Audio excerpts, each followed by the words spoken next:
Mobile hunters, are you still looking for a lightweight and comfortable option to fit your hunting style? Well, look no further than Tethered's Phantom saddle. It's extremely comfortable and extremely adjustable to fit exactly the way you want to hunt. I think my favorite features of this new saddle are the comfort channels, which is where the bridge kind of locks into the saddle. There's no more kind of fidgeting, moving your saddle around to try to find the right spot and reduce hip pinch. This just kind of locks in exactly where it's supposed to be. It's an extremely comfortable sit. The other option or aspect of the saddle that I really like is the Utila Bridge. Oftentimes you're in a tree putting your tether up and you have a branch in the way, and so you're not at the right height, and it changes the angle of your bridge, which changes your comfort. Well, there's a Utila Bridge now that the Phantom has to where you can adjust that. So no more does it matter where exactly your tether height is, as you can adjust that length of your bridge with the Utila Bridge itself. I think the other thing that helped me make the adjustment 2 years ago-ish when I transitioned to saddle hunting was the Predator platform. If you're coming from a tree stand, a little bit of familiarity with having a platform went a long way in just making me comfortable with my overall setup. So the Predator platform might be something you want to look into. If you're interested and you're still just kind of on the fence, you can go to tetherednation.com and be sure to check out all their saddle setups that they have available, the Phantom and the Mantis, and see which one might be right for you. They also just released recently a new Sis Hauler ES 2.0. These have some built-in pockets to keep some of your smaller items compartmentalized, like S-beaners and so forth, which is really nice. Keeps them from falling out in the timber when you're pulling out your tether or your lineman's rope. And that's usually what I'm keeping in mind. So head to tetherednation.com and check out all of Tethered's gear.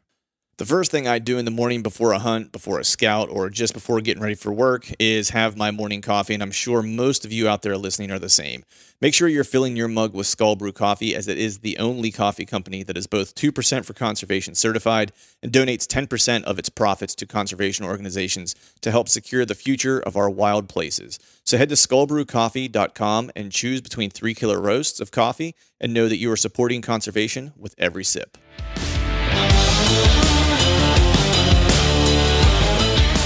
Welcome to the Truth from a Stand Deer Hunting Podcast, brought to you by Skull Brew Coffee Company. I'm your host, Clint Campbell, and you're listening to episode number 192. Today, we dive into episode 2, part number 2 of the Buck Bedding Hunting Beast Listener Q&A mini-series with Dan Infalt. So stay tuned.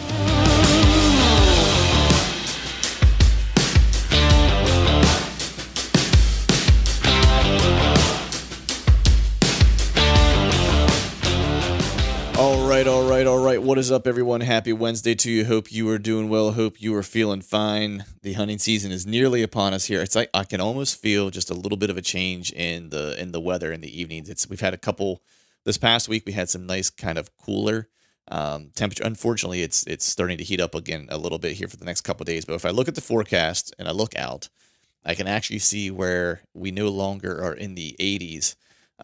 During the day. I think we're going to have a high the one day of 78, so that's pretty exciting. That kind of all signs are pointing and leading to, deer season being just around the corner. And so with that, now that the cooler temperatures are starting to, at least when the sun goes down, the temp dips pretty significantly, which is nice, which then allows me to get outside and do a lot more, shooting of my bow and stuff like that, without getting completely, eaten alive by mosquitoes. And so this past week, I tried to do this throughout the summer, but this past week was really probably the longest saddle session that I've had in quite a few weeks, since I had some nice cooler temperatures. So I was able to get into the tree, shoot my bow a little bit, making sure things are dialed in. I have a podcast coming out with Greg Litzinger, my buddy Greg. I was over at his place actually in New Jersey and had him setting up my bow. So doing, shooting all year round, but really kind of fine tuning things, and went over to his place and had him tune me up and make sure everything was ship shape and good to go. And then been shooting out of the saddle, kind of getting, all my things kind of dialed in and my systems kind of in place. That's one thing I'll do here in the next, probably this week actually, is really try to get out and actually climb to hunting height. And using, exactly what I'll be using when I'm in the timber. I'm kind of a big advocate for, practicing, the way you're going to hunt, just because there's a lot of, missteps you can make whenever you get into the timber that first, hunt or two. I'm guilty of it just about every year, where that first hunt is usually almost, kind of a disaster. I forget something. The one year I forgot my release, or maybe you're just not as smooth into the tree as you want to be. And so what I try to do is I try to do some climbing and stuff like that, in advance and set everything up the way I'm going to set it up when I hunt. That way, those first couple hunts um, aren't basically the preseason, if you will. I don't want my preseason games to be during prime time. I've had that happen in the past. One year where I was setting up and it was early in the year. It was maybe like the second hunt, and I just hadn't quite had all the kinks worked out yet and was making a little bit of noise getting into a tree, and my target deer was standing there at about 20 yards watching me get into the tree. So it was that lesson that I kind of took and was like, you know what, I need to start, working out these bugs prior to walking into the timber. So anything, little thing you can do now is going to pay you dividends, dividends later. The other thing that I've been up to, lately, is really starting to swap out some cameras. I've had some of these ones that are on these new pieces soaking for a little while. And so really trying to, see if I have the cameras in the right place, if I have deer at all, on these particular properties, these new pieces of public. And there's one where I actually just completely pulled the camera. It's a small parcel that I thought, might have some promise, and checked the camera yesterday, and there was nothing on it. And now this would be probably I guess the second or third season that I've run a camera on this piece. One year it was decent. The past 2 years, there was no, what I would consider to be a buck on camera that I was willing to shoot. So I pulled that camera and I'm going to redeploy it somewhere else. I kind of know what I need to know about that property. I can, kill some does if I need to there, and use it almost as a burner place if I just want to get out to hunt. But I don't need a camera in there to tell me, where the does are going to be and stuff like that. So I pulled that camera and basically kind of wiping that slate clean with that particular property. Because as I've mentioned in the past, it's like I'm really going to have, just the month of, beginning of September, because my season comes in early in October, to get it done in Pennsylvania. And then after that, I'm out of state for the most part. And then maybe some late season or super late rut, if my tag isn't filled by then. So I'm really trying to kind of hone in on, where I'm going to be hunting, where I'm going to be spending my time, giving myself the best opportunity to chase some decent deer. So with that, I'm going to be headed out today and actually setting up some cell cameras, because I have some inventory on some places and some areas that I feel now that with, some of the bucks that I've seen, that I think have promise. And so those areas, and these are usually, areas that are, I would consider to be primary scrape areas. As I'd mentioned before, I'm not hanging over ag because I really don't have access to ag and so forth, at least in super close proximity to where I hunt, like in terms of just being adjacent to the property. And so I'll now start to think about transitioning some of these things, because now I kind of know what's around. I'm going to set these things in places where, in areas that I may consider a hunt, and hang some cell cameras, and then just kind of keep monitoring, a couple of the critical areas from afar. That way I'm not needing to kind of traipse back in there and check anything out, and I'll know exactly what's going on. I think I mentioned this in the past podcast, but the one area that I'm hanging cell cameras in today is an area that's close to a place that I glassed a couple really good deer last weekend. I think it was last weekend. Two of the biggest deer I've ever seen in PA. Live or on the hoof, whether it was hunting or whether it was glassing or whatever the case was. And so there's an area near this particular spot that I already have a camera, and I think I may actually have two of these jokers on camera. Just very early June, so it wasn't like I was able to tell how much potential they had. I just know that the two videos I have from that particular camera pool, there were two deer on it to where I was like, okay, these two deer are worth watching and see what they end up turning into. They had a pretty decent head start over all the other deer that I was seeing. And so what I'm hoping is, when I go to check that camera today, I'm hoping those two are on it. If not a big deal. I think, in the general area that I'm at, if they stay, if that is part of their core area, I'm sure they'll make it through at some point, as it's a primary kind of scrape area. But the other thing I'm going to do is I'm actually going to walk to a different part of the property closer to where I had seen them, and hang another camera and see if maybe I could catch them, on their bed to food pattern here in September, because when I open in early September, or mid-September rather, because I'm not that far away from where I glassed them in that bean field. So that's kind of the plan for today. The one last thing, or two things I want to make mention. One, I just recently put out another video, another trailer video. The build, so this is part number 2 video. There'll probably be a part number 3 and maybe even a part number 4 video that I'll put out. But as of right now, the videos are trying to catch up to the actual the actual trailer production itself. So the trailer's done for the most part at this point. Just put the bed in this week, or got my bed situation kind of figured out. Like I mentioned, there's some few odds and ends I need to pick up just to to go out on a trip, but it is done. Everything is in. It's ready to rock and roll. So that's exciting. Those videos will hopefully be coming out in not so distant future, the part 3 and part 4 of the completely completed project. And the last thing to make mention, it's appropriate since Dan is on this episode as well, headed into this bedding conversation, but he does have some beast sticks available. So you can get those at the Hunting Beast store. I think it's huntingbeastshop.com if I'm not mistaken. Or you can just go to the Hunting Beast forum. And you'll be able to find your way to the shop to pick up beast sticks. So if you don't know anything about beast sticks, if you've not heard of them, which I find it hard pressed that you haven't, Dan is meticulous about his gear. And, one of the things he wanted to create was a stick that was, didn't have moving parts, had a double step on it. It was shorter, a little shorter, lighter. I think he has 24-inch and 20-inch options available. If I'm not mistaken, I think the only ones in stock are the 24-inch ones. So if you're in the market for sticks and you're looking for good quality sticks that are light and will get the job done, head over to the Beast hunting store, or the Beast store, and pick yourself up some beast sticks. So with that, we have a super cool show today. This is part number 2 of the buck bedding conversation that we had during the course of the Hunting Beast listener Q&A mini-series with Dan. This part number 2, we'll catch this in progress, as this is just the second half of the conversation that we had with our guest listener as well. So with that, I hope you guys are picking up some good stuff from these podcasts that we've done with Dan so far. We'll have one more series with Dan coming out after this one about covering aggressive tactics, and just really kind of a catch-all. I know that I've been picking up a lot of tidbits along the way from him that I'm looking to throw into my bag of tricks for this season, and as I'm going out setting cameras when I'm doing a little bit of scouting and stuff like that. It's certainly been helping me along, so I hope it's helping you guys out as well. And with that, I want to thank you all for listening. All right, on to the next question here. This fella writes, he says, when you're talking about, we're still in swamps here, so he's like, when you're talking about these groups of trees, for islands and scouting around them, he's like, how are you scouting those trees? Are you kind of like jumping from like groups of trees to groups of trees within the swamp? Or are you still focusing on that edge, that transition, and trying to find those trails that are coming in and out of what might be pointed toward those solo trees, or those solo kind of spots of brush that might look like, might be buck bedding? How are you going about kind of assessing those potential bed opportunities? Yeah, you could do either way. You can jump from clump of trees to clump of trees.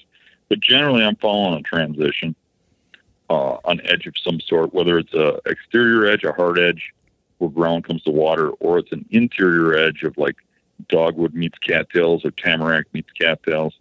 But I'm following some sort of edge, and generally the bedding's along those edges. And if there's a group of trees nearby that are out a little ways, usually from the hard transition, it gives them enough access to get further into the swamp and away from the predators and people on the edge of the swamp. And generally there is a trail coming from that tree to the land. But sometimes they are out further. So hopping from big tree to big tree out there ain't a bad idea either. Right. So I guess both. Both. Yeah. And this is just like from a novice, like swamp hunter perspective, I'll share this, which is, for me, the easiest way for me that I've found is that what I've learned to really like about hunting, swampier areas is that, it's kind of what you and I talked about, Dan, whenever you're hunting bottoms, right? It holds sign, right? And so I can pretty quickly see where deer are moving and how they're moving. And so when I go into scout, I will find a deer trail, and if it looks like it's headed in the direction that I think there might be bedding, or if I can see out and see that there's a tree or a clump of brush or something like that, or if I see it on the map and it's headed in the right direction, I will jump on that trail and I will just walk that thing out until I start finding other sign that might pique my interest, like whether or not I come across, an old rub line or something like that then I start to veer off and say, okay, where's this going to take me? Like, I'm not ashamed to say that I'm going to use their intel to my advantage instead of jumping from place to place. And I've just found, for me, because I'm newer at it, I just feel more confident in following that, because I feel like it's going to eventually land me somewhere decent or give me another piece of the puzzle that I didn't already have. So that's kind of been my approach. But All right. Next, did we cover that one thoroughly enough, Dan? Do you think finding those clumps of trees? Anything you want to add to that? Or are we good to go there? I think we're good to go. Good to go. All right. All right. So this fella here writes in and says, hunting beds with multiple exits. How do you predict which one a buck will use? That's interesting because I always kind of assume that, a buck is going to have like one kind of primary way out of a bed, especially if he's bedded there on wind-based bedding. When he gets up to leave, he's going to leave in the direction where he's planning to go. So if that's food, it's in the direction of food. If it's, going to check doe bedding, it's in the direction of doe bedding. But have you run across ones where it was like clear that they were using multiple exits from a bed? And if so, how do you kind of, sure. How do you plan to hunt that? I see that a lot. Obviously, we all prefer a bedding area that has one entrance exit. I mean, right. That Make makes it it pretty easy. Yeah.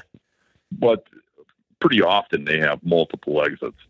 And really, there's probably one that's pretty active at any given time. Mm-hmm. So they might be going one direction because right now they're feeding on corn. Earlier in the year, they might have been going a different direction because they're feeding on acorns. A different time, they might be leaving a different way because they're heading towards does. When it's hot out, maybe they're heading towards water. I think a big part of it is determining where those trails go, which direction they're heading, what's going on in those directions. And oftentimes, I'll know of a good bedding area that has multiple exits like that, and I monitor it from a distance. So I might go look at a cornfield that is one direction, walk the perimeter and look at the sign coming into that cornfield, see if it's fresh, see how big tracks. Then I might go down in by the river bottom where it comes through and see if there's where the crossing comes down from that bedding area and see if there's a big sign coming out of there that way. So monitor them from a distance, whether it's with trail cameras or it's with taking a walk. And then move in on the right day and hunt the right direction because of that. But you really, you have to become a detective when you get into this bedding stuff. I mean, it really takes a sharp guy. Mm-hmm. I walk into a bedding area and I look at it and I say, well, okay, now this is obviously being used by bucks, but there's no rubs. Most of the bedding areas in this area have rubs. There's only one or two in here. Why? Well, they're probably not bedding here during the rut time frame, so which is probably when they rub the most is mid-October, through most of November. So are they bedding their late season or are they bedding their early season? Then you figure, well, look at this, they don't have much cover here for late season. And it tells me, okay, this is an early season bedding area. So my point is you got to be the detective who goes in there, looks at it, thinks about things like that, and decides, well, why are they here? When are they here? What are they doing? What wind are they here on? When they leave this way, where do I think they're going? Why do I think they're going that way? And I know what your listeners probably thinking is that sounds good in theory, but I don't know where they're going. Right. So if that's the case, sometimes you just got to throw a hunt at it and try. Right. And if you're on the downwind side, and you take the trail going out the downwind side, and you're 100 yards from bedding. If there's no fresh sign on that trail, you hunt it anyways, because sometimes one buck doesn't leave a lot of sign. Right. Nothing happens. Maybe you right away try the other side before he ever goes that way and smells that you've been there. Right. And one thing's for sure, though, that typical direction they go at a certain time period seems to repeat itself annually.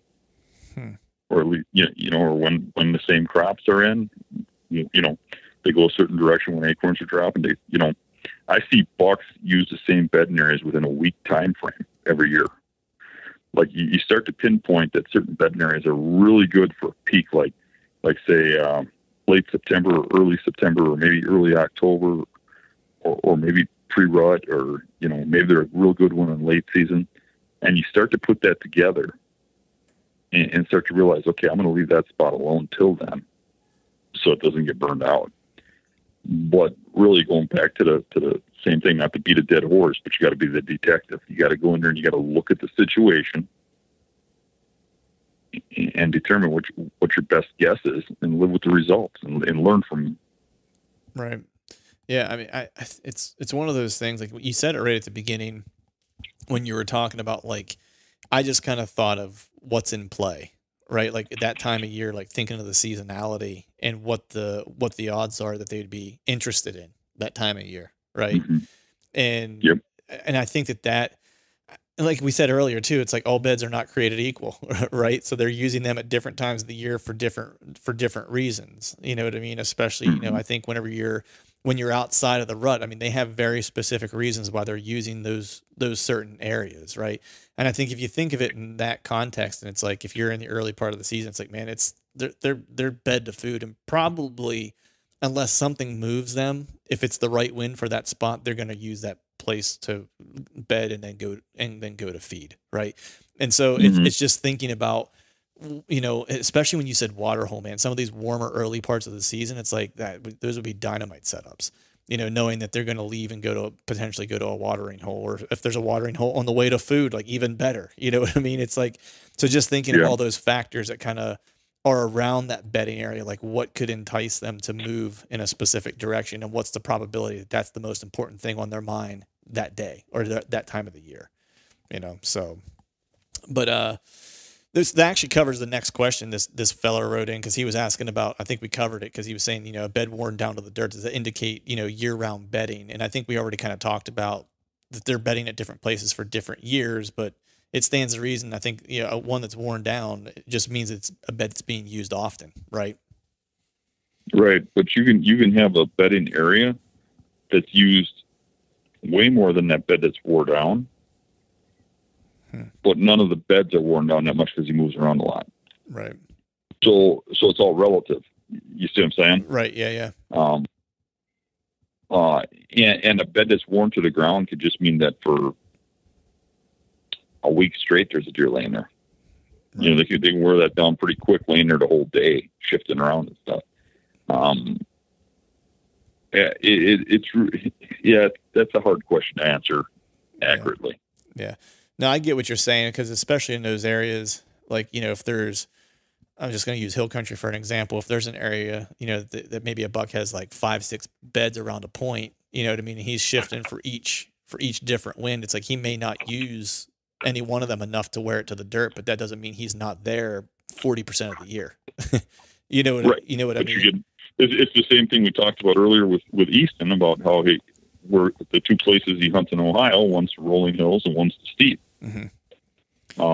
I'm sure hunting both, he knows of spots in the rolling hills that, you know, bucks all the time, but you can really hardly find the beds unless you look real close. But, right. And that might be a better spot than the spot in the steep hill country where there's a worn-in bed.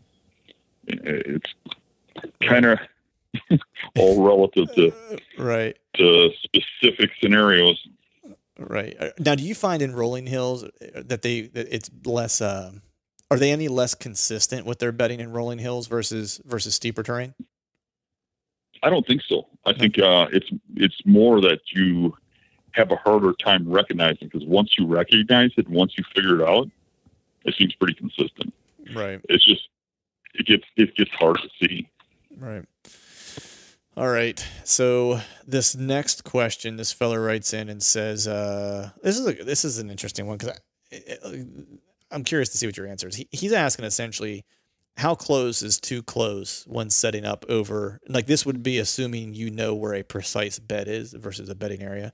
He's just asking, how close is too close? Like what's your comfort zone for trying to set up over a specific bed? I really like to get about 75 yards from the bed, but it's really relative to each bed. Right. And where you're hunting.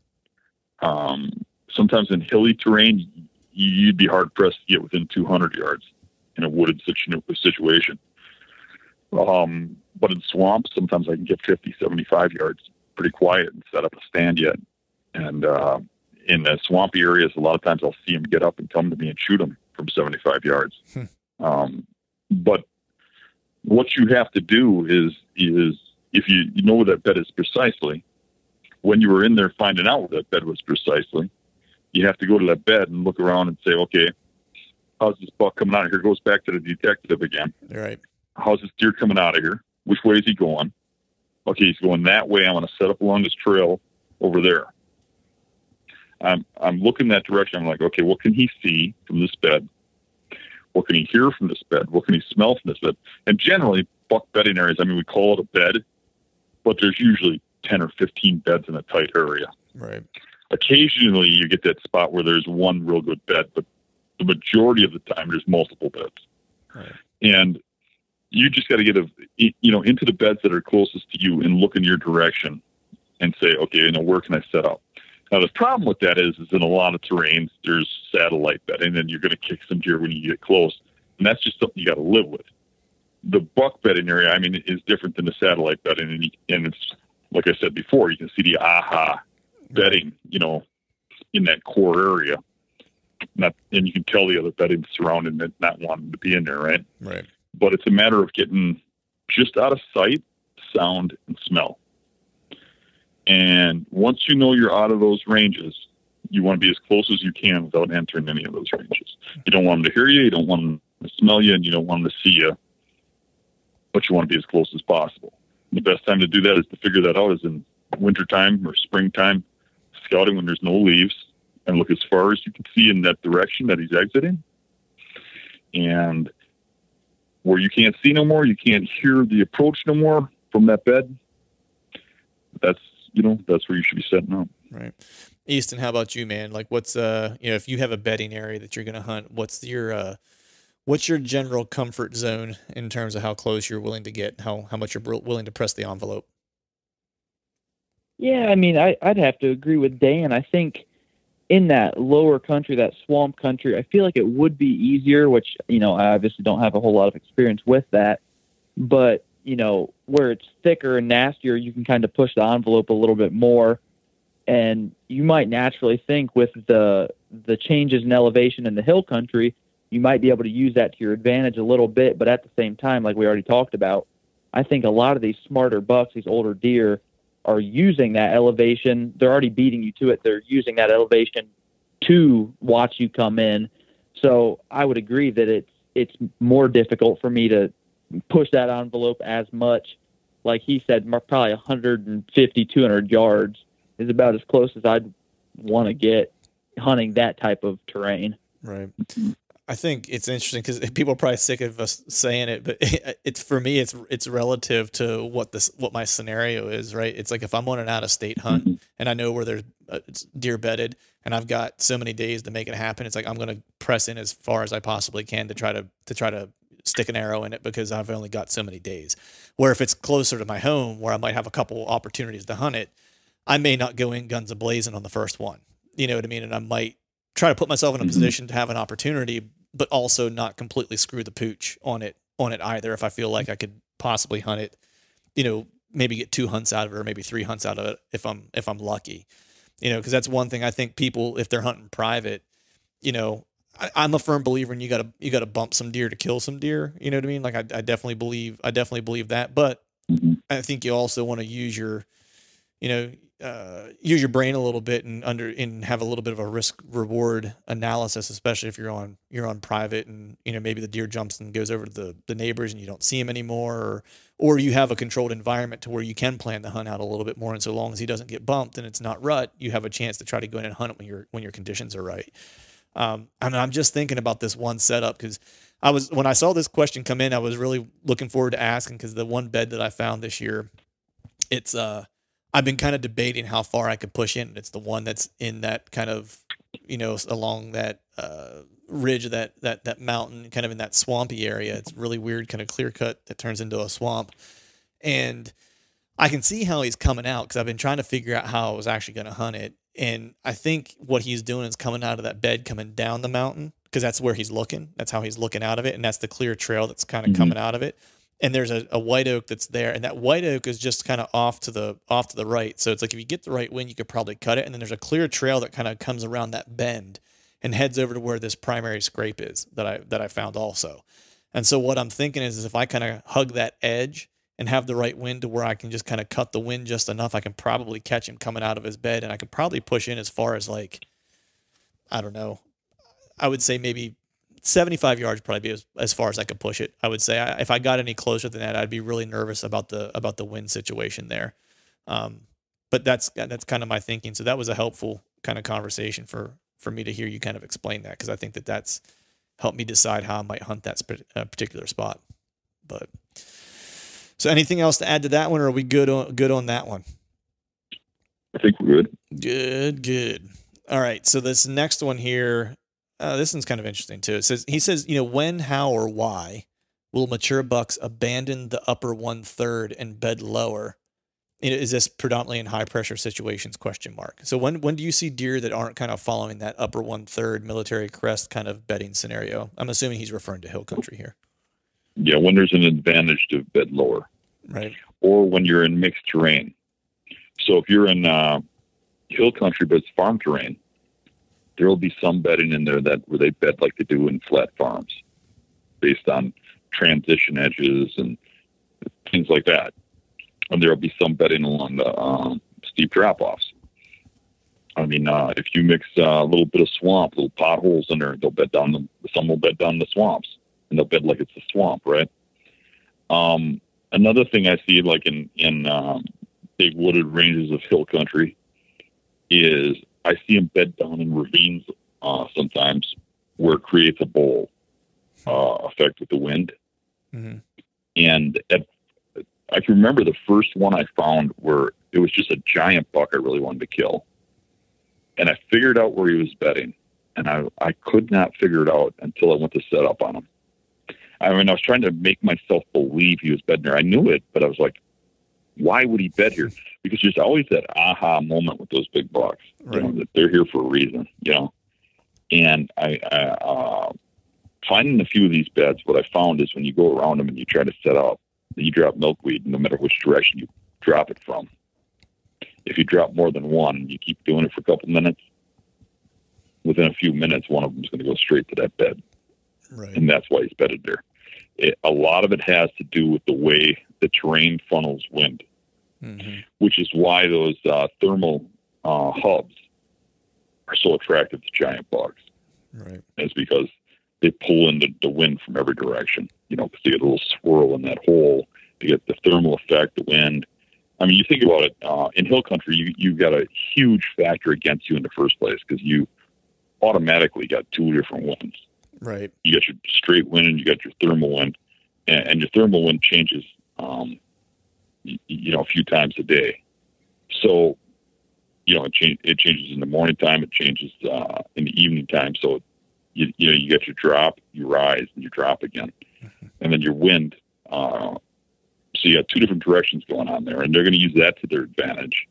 Now, if they can get to a spot where it's pulling that wind in a circle, I mean, how do you get near them? I mean, they got wind coming from every direction. Yeah. So a lot of times, those lower beds have something to do with the terrain and how the terrain lays out. Another thing is, I've seen some terrains where the hillsides don't get logged because the loggers don't want to go through the hills or whatever, and the bottoms are logged and thick and nasty and create bedding. And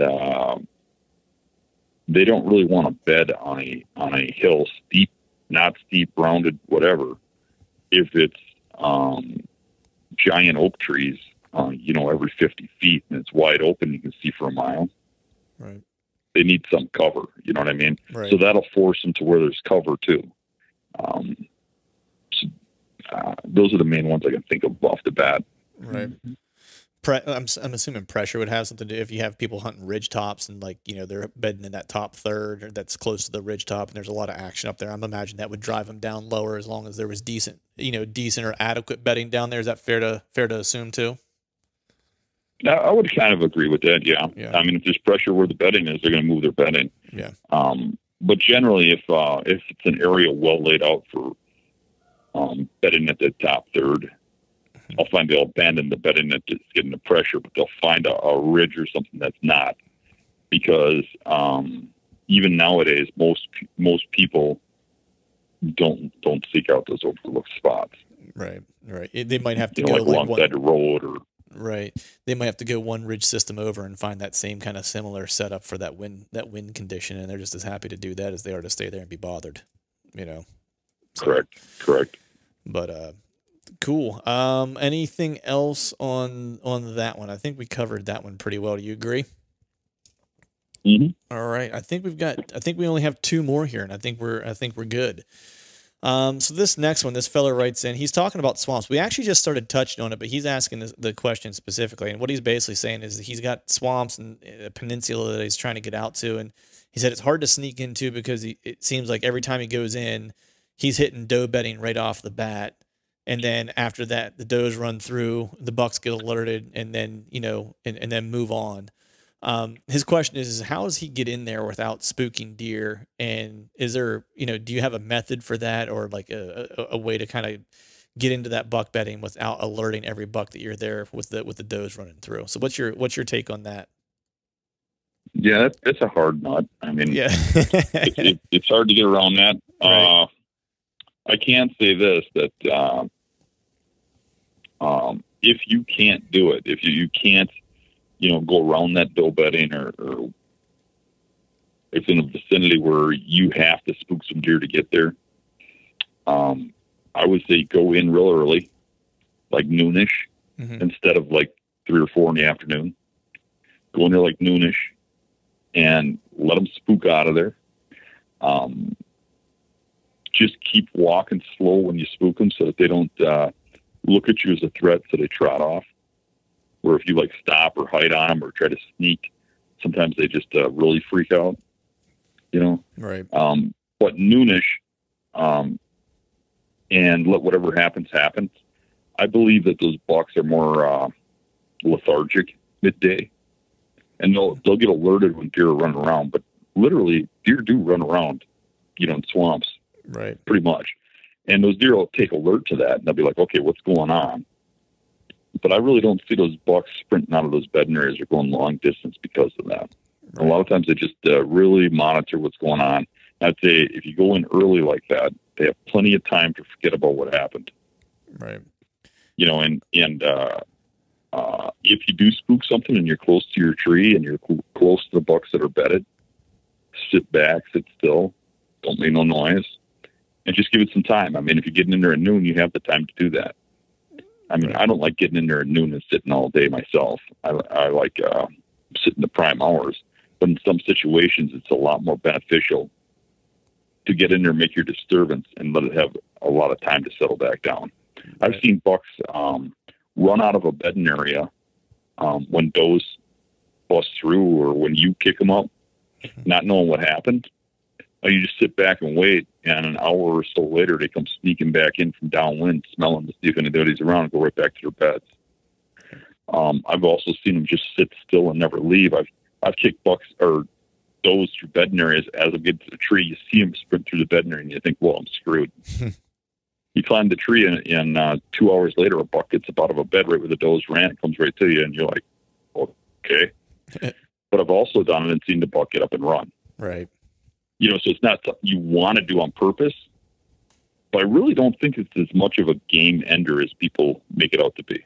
Right. I think in a lot of cases, it's still doable, even if you kick a few deer out of there. I just think you don't want to be doing it in the last couple hours of daylight when the deer's sitting alert in his bed, waiting for time to get up, and then has a shorter period of time to forget about it. Right. Think about when you're in the tree and you hear a deer approaching. I mean, we talked about this before. You concentrate in that spot for the longest time, but after an hour or so, if nothing's coming out, you haven't heard another sound, you just forget about it, right? Yeah. Yep. So, give that deer enough adequate time to forget about it, and I think most of the time, it won't bother your hunt. Right. I think if as long as they're only hearing you, right? Like the bucks they're only hearing the deer, and they're not, and you're keeping the wind out of wherever they're bedding. I think that I think that it's not as much of a game breaker as people want to make it out to be. I think people don't give deer enough credit for having enough nerve to withstand a little bit of a disturbance. I think we treat them a little bit too much with kid gloves, where I think they'll take a little bit more than we think that they will. I think that's probably a lot of, hunting media, TV shows, stuff like that probably kind of has, magazines, whatever, has beaten that into us that like they're these super skittish creatures. But I think that they're very curious creatures. And I think, you don't want to go, abusing that ability to try to get close and blowing them out of places over and over and over again. They'll just get tired of it. Just like you would get tired of getting bothered. You just leave because you're tired of getting bothered, not because you're scared, and I think, I've literally seen pheasant hunters go through an area, and after they leave, a deer get up and come out of it, and you're like, really? Yeah. How'd they get that? How'd they not flush that deer? Yeah. And the deer come out nonchalant, like he knows they left. Yeah. But I'm not trying to portray it as it's a great thing to kick deer through there. I mean, it's not. Right. You, like if you certainly don't want to do a drive through the area and then hunt it. But what I am saying is if you don't have a choice, go in midday and just make the best of it, because I've seen it work out better than you're perceiving it'll work out. Right. A lot of the time. Right. Easton, how about you, man? You have some situations where you've had to kick some deer out, or, an area that was hard to access that you've had to walk through to access, maybe move a few does around and still had either a good encounter or a good visual or something like that. Yeah, I mean, absolutely. I would say probably the best property I hunt out of anywhere here, at least here in Ohio. I could probably only count maybe 2 or 3 times this past fall where I was able to access that spot without bumping a single deer. I mean, it was pretty much every time I was going in, I was bumping 2, 3, 4, 5 does at a time. And I probably had the best season I've ever had in that spot as far as seeing mature deer goes. And, I did get in pretty early, but I think a lot of it has to do with it's okay to bump some deer as long as, I kind of say a soft bump and a hard bump. There's a little bit of a difference between spooking them just to where they kind of slip out the back door and absolutely freaking them out. And I think as long as you're not going in there guns a-blazing and you do it with a little bit of subtleness and slip into your tree stand, settle down and let the woods calm down a little bit too, there's really not as much of an effect as you might think. Right. Yeah. Right. Yeah, I would agree with that. I had one of my best encounters with making a little bit of noise. I didn't blow a deer out, but I was making noise, and it made him curious, and he came in to check me out. I didn't get to put an arrow in him, and that was a bit of a bummer. But he definitely wasn't spooked. He was more just, hey, who's in my territory type of situation. I've had deer run right up to me in the swamp while I'm navigating at night. They hear me moving and they come running. Probably you rarely get a sight of them, but. Right. They're probably young bucks, but they might have just thought you were that rutting raccoon that you have. That's super funny you guys mentioned that. This past season, it was one of the earlier hunts in the season. First time I had hung and then hunted this stand, and I really liked the spot, so I decided to keep that stand where it was at.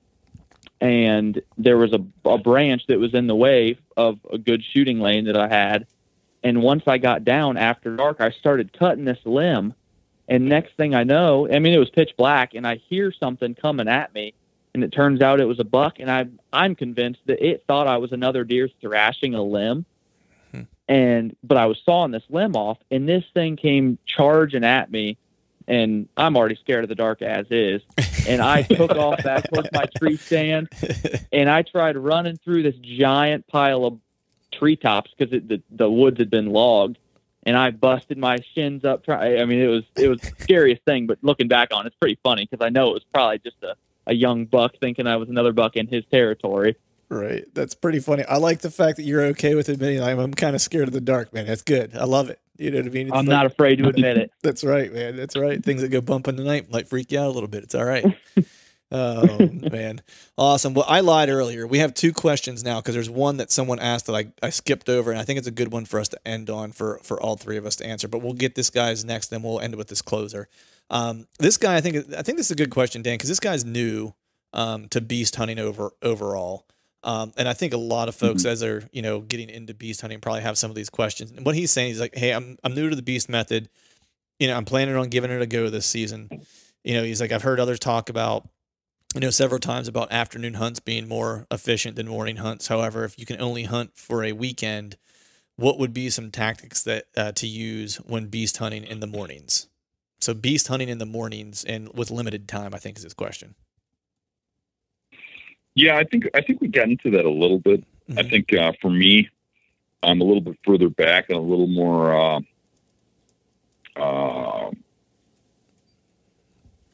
strategic about not just busting into bedding when I'm hunting in the mornings. I sit on the trail before they circle to go downwind, because then they start getting to when they come into the bedding, they come in kind of from straight downwind, and it's not exactly sure where they're coming from. When they leave in the evening, they go on that trail you see coming out of the bedding. I mean, it's pretty obvious where they're going. Right. I mean, like one person said, there might be 3 or 4 exits, but he's going on an exit. Where in the morning, they tend to just kind of come in from downwind.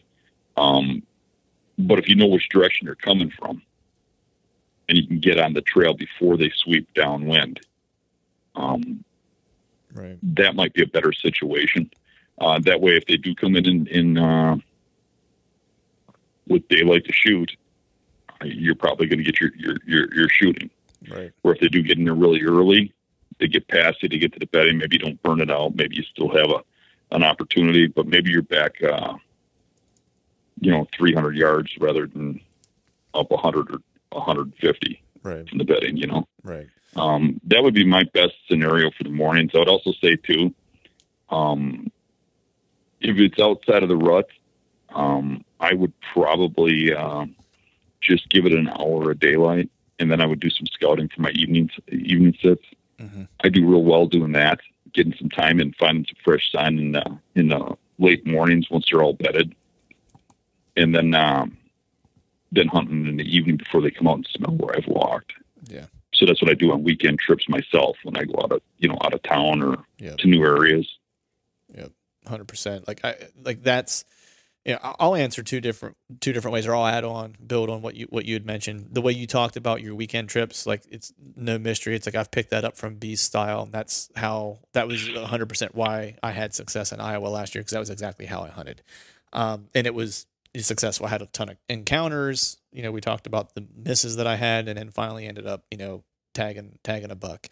So I agree with that, but I'll go one step further, because it sounds like he might be new to beast hunting, just like in general. And I'll be honest, it's like I've really adopted, this style of hunting probably like in the past 5 years. Right. And when I say the past 5 years, Danny, you and I talked about this on a previous podcast. I think it was the Perseverance one that we did right after our hunts, and we both had a couple misses and stuff this past year. Was just give yourself into the process. Don't tiptoe around it, because I probably spent 3 years, like, I don't want to say not being aggressive, but like, I don't want to say not being too careful either, but like, I'm trying to figure out the right way to say it, is that I wasn't just like trusting the style of hunting, because you're going to make mistakes. And the only way you're going to figure out this style of hunting, in my opinion, is like, you've got to go have the experiences and make the mistakes. So if you think you have a piece of intel that you can execute on, go try to execute on it. If you blow the deer out of his bed, or if you screw up the hunt or whatever, just ask the question why. What you saw happen, ask the question why that happened, and analyze it, and then put that in your bag of tricks for the next time. Because what I kick myself for is that I spent probably 3 years of adopting, beast tactics and beast style hunting by being afraid to make those mistakes. And when I finally said, screw it, I'm just going to go guns a-blazing, and whatever happens, happens. That was when I started seeing a bunch more deer, having a ton of close encounters with my target deer and with higher caliber deer. And it was because I was making some mistakes, and I was answering those why questions, which then started helping me to figuring out, like, when I'm in this setup, this is how that deer beat me. He was using this thermal. This is what was happening with the thermal at that time of day. And there was a small lip there, and it was all pulling in that spot. Like, so these pieces started coming together, but it took making mistakes to figure it out. And so I would say, just in general, as an umbrella, go make some freaking mistakes, because it'll pay dividends in the long run. I think a guy, the hardest thing to understand with this is that you got to be pretty aggressive to get in that window to kill them. But being aggressive at first, you're going to be like the bull in the china cabinet. You're going to go too far. You're going to kick a deer out of a bed. Yeah. And then you're going to think, well, I ain't doing that again. And you're going to want to stay way back. And then you're going to see deer, but you're not going to be able to kill them. Yeah. Because they're not going to get to you, or they're going to split off at a side trail. There's a spot you got to get to, and you got to get to it, whether you're spooking deer or not. And you got to be aggressive. I mean, there's a lot of guys that just don't have it in them to get that aggressive, and they sit back too far, and they see a lot of deer, don't kill them. Mm-hmm. I can say pretty much probably 85 or 90% of the time I see a shooter, it's underneath me. Mm-hmm. When it pops out. Right. Because I get aggressive, I go right to where they pop out. Yeah. And you better believe that I blow it a lot. Every year I get a little too far and jump a buck, and he runs out on me, and I'm swearing at myself. Right. But if you're not having those encounters where you're kicking that buck out of his bed, swearing at yourself once or twice a year or whatever, you're not getting close enough. You're not pushing that envelope close enough. Right. Yeah, 100%, man. So I think that leads nicely into this last question for all three of us. I'll start with you, Easton. We'll kick it off with you. This person just simply asked, "What's the biggest mistake that we've made in the whitetail woods?" So Easton, you kick us off. I'll go second, and then Dan, we'll let you close her down since you're the senior member with the most experience here. I would say my biggest mistake or biggest thing that I've learned is not what I was doing, but it was what I wasn't doing. And it took me a little while to learn it, but just to not be afraid to move. And I think too many people that are introduced to hunting grow up with the ladder stand or, hang a set at the beginning of the season and leave it there. And that works for some people, but I learned that once I started moving, it was eye-opening how many more deer I was seeing in these spots that existed in areas that I was able to hunt that I would have never known even existed. And I learned once I started moving, I was seeing deer that were bigger than anything I'd ever seen. And that's not to say you need some crazy, fancy setup. You could hunt from the ground, but I think moving was something that just really opened my eyes to what's out there that people that don't move a lot probably would never see. Right. Yeah. No, I'll build on that because you were kind of headed the same place I was going, which was, two things was that you mentioned is being mobile. One of the biggest mistakes I made was not becoming mobile soon enough. Because similar to you, Easton, it's like once I started doing that, the hunting got even better.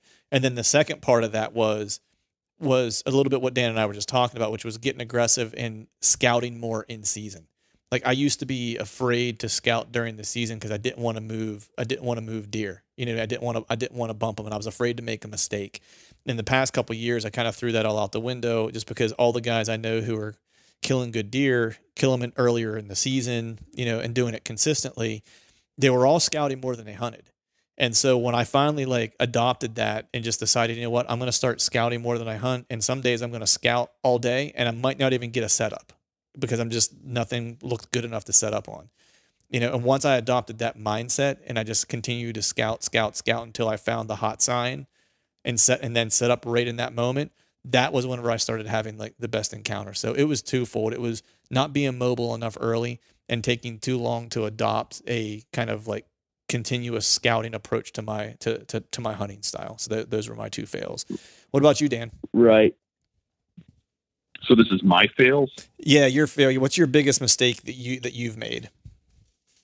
My biggest mistake was probably getting when I was younger too caught up into killing big bucks and too much worried about being somebody. Where I think I obviously don't care about that stuff as much anymore. Mm-hmm. But I think a guy should probably balance his hunting well. If we got into what the guy probably wants to hear, my biggest mistake is probably the ones that bother me the most is the regret of not chasing a particular deer hard enough. Right. I think about the bear bait buck, that 200-inch animal that lived in the Northwoods. It was 3 hours from my home. I didn't hunt them enough. I didn't go up there. I know I could have killed that deer. And when I went up there and hunted them, I had encounters. It was a long ride. Right. And I just got tied up in other stuff, and I should have put more into it. And that's been my regret with a lot of things. I mean, I've had some giant non-typicals I've hunted where I think back and I think, man, if I would have just put a little more time into it, you know. But I think everybody kind of has those regrets, right? Right. Yeah. Yeah. I think with anything, you know, there's always things you could look back on that you could think, you know, you would like to have done differently or whatever. But I thought it was interesting, man. Like the first way you framed it was, you know, being too caught up in it, because I think the one thing we have to always remember too, it's like, as much as we like bow hunting and, you know, chasing whitetails and stuff like that, it's, you know, don't let it turn us into assholes. You know what I mean? It's right. Like, and that's what I was getting at. I mean, you see these young guys nowadays, and you see them going on the path, and I've been down that path, and really, it's not where you want to be. I mean, sometime in your life, you're going to realize there's some things more important than whitetails. Right. Yeah. but it takes a little age and a few whitetails on your wall to realize it really wasn't that important to kill them. Right. Well, it's one of those things where, you know, it's like, if you get mad because of someone else's success, then like you need to reevaluate. You know what I mean? Like, you can't. That's just not a way to go through life, because you're going to constantly end up miserable. You know.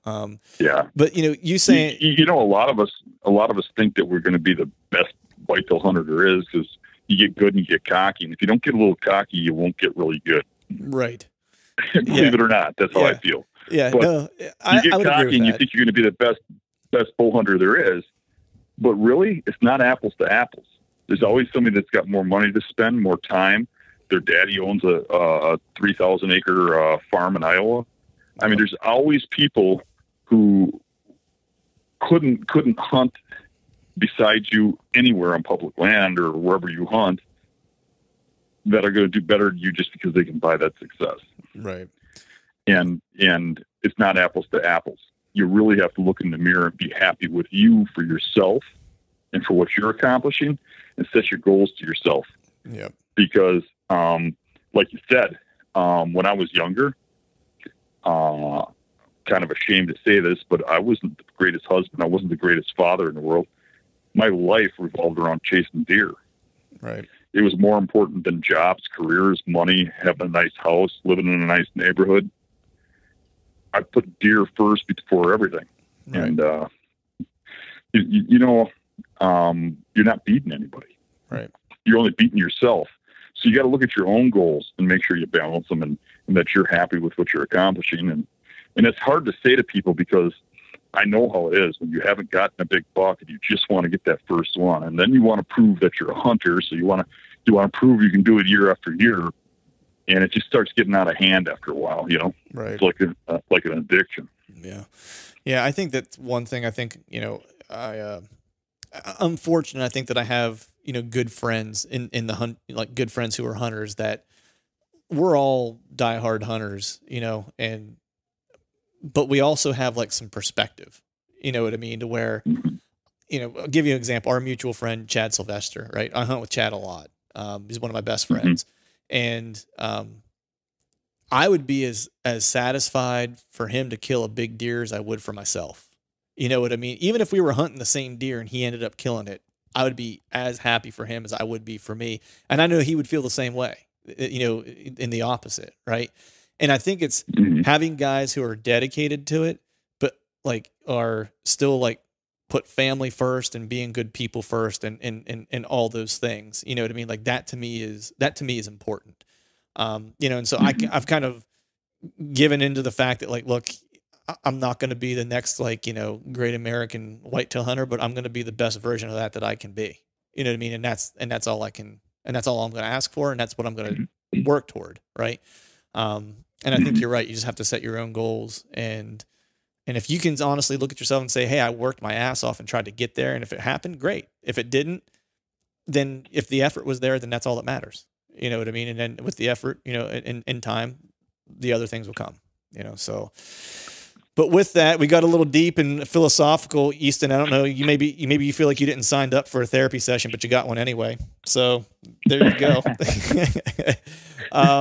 Before we get out of here, Dan, we want to send people to the Hunting Beast Forum, the website. Make sure you're following on the Facebook page, the members page on Facebook, also the Hunting Beast Facebook page itself. And is there anywhere else we need to send people? The YouTube page is pretty good. I got a lot of good hunts on there, and a lot of good tactics in video. Yeah, definitely be checking that out. And if you don't have the DVDs, they're worth their weight in gold. It will change your life. Make sure you're picking up the DVDs too. Mr. Infalt, sir, I appreciate you doing these sessions with me. I think after this we have one more for the series, and then we'll then I can go ahead and take back my extra room in my house since I've been keeping you here captive to do these sessions. I appreciate your time, buddy. Well, I appreciate being on here, and I appreciate Easton coming on too. Yeah, Easton, thanks for coming on absolutely. and joining us, man. It was good. It was good to have you. I've got your number. You've got mine. Let's make sure we stay in touch, especially since we know we hunt some similar areas in Ohio. If I can give you any tips or GPS coordinates on I gotta go down there one of these days and school you guys. Hey, I'm into it, man. I haven't been down there yet. I keep hearing about Southern Ohio. Yeah, it's oh man, you love it. You got an open invite, buddy. You let me. I got a rut wagon now. Have I told you about my rut wagon? Nice. Yeah. No, I don't think so. I got a 6x10 trailer that I converted. I put a bunk bed in it and then a hammock bed in for Chad because he and I are doing like the next 5 years of traveling together every season. And I put a Dickinson Marine propane heater with a chimney out the top. I got a 1,500 watt-hour solar generator and some solar panels to put on the roof, so it's completely off-grid and ready to roll. So nice. Yeah, that's what I've been working on the weekends is doing that and converting a little bug out / rut wagon that I can hunt out of state with and be off-grid. So you have an open invite to come join and bunk with me in the rut wagon whenever you want. All right. So, all right, fellas, that's a wrap for this show. All right, folks, that is a wrap for today's show. I'd like to thank all of you for listening. If you haven't yet, please head over to iTunes and leave us a 5-star rating, and be sure to subscribe to the podcast. And hell, while you're at it, head over to YouTube and give us a sub there as well. I'd be super appreciative if you do those couple things for me. And before I shut this thing down, I need to give a big shout out to our partners who continue to help us make this podcast possible. Tethered, Exodus Outdoor Gear, Skull Brew Coffee Company, and Maven Optics. And until next time, we'll see y'all.